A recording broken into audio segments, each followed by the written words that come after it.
Satres Narkoba Polrestabes Palembang meringkus seorang kurir yang hendak mengirim sabu dari kota Palembang ke Kecamatan Betung, Banyuasin. Dari tangan pelaku, polisi menyita 5,3 kg sabu.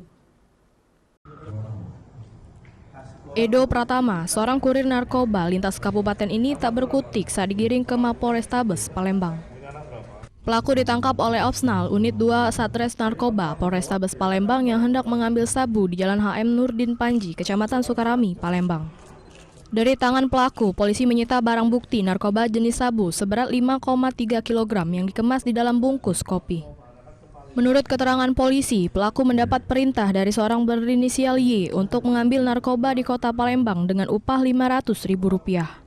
Narkoba tersebut rencananya akan dikirim ke wilayah Betung, Banyuasin untuk diedarkan.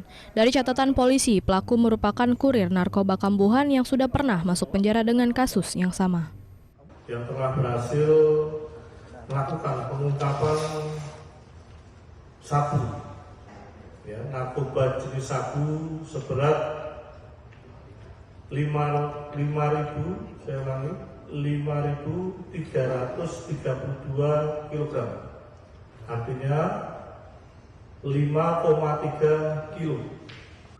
Polisi masih memburu penyedia narkoba dan yang menyuruh pelaku. Dari Palembang, Muhammad David, iNews melaporkan.